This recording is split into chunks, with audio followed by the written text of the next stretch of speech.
In this video, I'm going to show you two different ways to calculate percentages.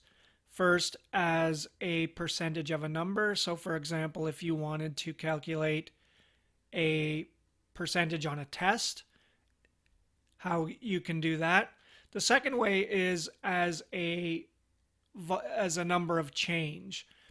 So our first example, we're going to have a student, how many questions were in the test, how many they got correct, and we're going to figure out the percentage. So let's say Steve is our student. There was 100 questions in the test, and he got 73 questions correct.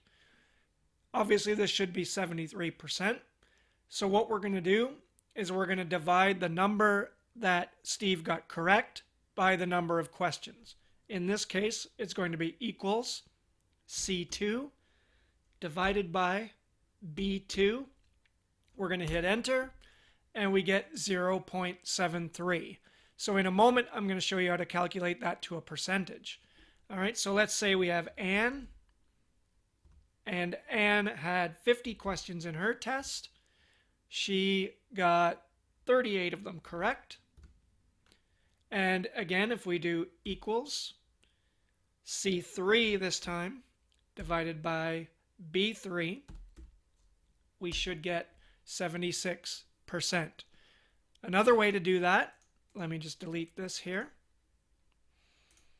Okay, if we just go to that cell where we already did the percentage, and we just click and drag down from there, it's going to copy that formula down, apply it to row 3, and there we go.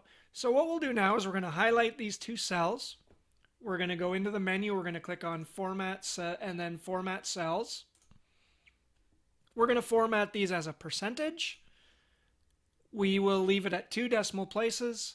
We will say OK. And now we have 73 and 76%. So that's how you calculate percentage of, this would also work for, let's say, batting averages in baseball, if you wanted to do it that way. Many different applications for that. So the other type of percentage we're going to look at is how to calculate the percentage of change. So let's say that our April sales were $34,000. Our May sales were $36,500. I'm going to format these as currency. So I'm just going to go up, click on that. And now what we're going to do is we're going to figure out what percentage our sales went up from April to May. So to do that, what we have to do is we have to subtract our second number from our first number and then divide it by the first number. So this one's a little bit more challenging. Okay, so we're going to do something like this. In a bracket, we're going to do B6 minus A6. We're going to close that bracket. Sorry about that. So what that's going to do is it's going to take May's sales and subtract April's sales. And then what we have to do after that is we have to divide it by April's sales, like so. Okay?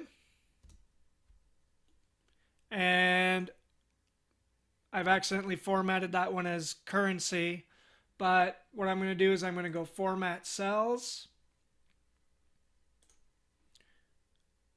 We want that to be a percentage. And you can see that sales are up 7.35%. So let's double check that to make sure it actually works right. If we double that, so from 34 to 68,000,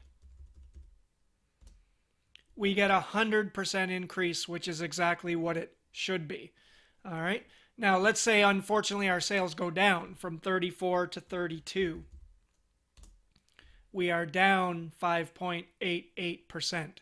Okay, so the formula to do that is you take the most recent sales, which is in cell B6. You subtract the previous month's sales, which is in A6 in this case, and then you divide that by the previous month's sales, which is also in A6. And that will give you a percentage of change. So let's finish off by going to 39,000 because I don't want to end up with our sales down. So now if our sales go from 34,000 to 39, we are up 14.71%. And there's a couple of different ways that you can calculate percentages in Excel. Please subscribe, like this video, leave a comment, ask questions. I'd love to hear from you, and it helps out my channel. So thank you very much for watching.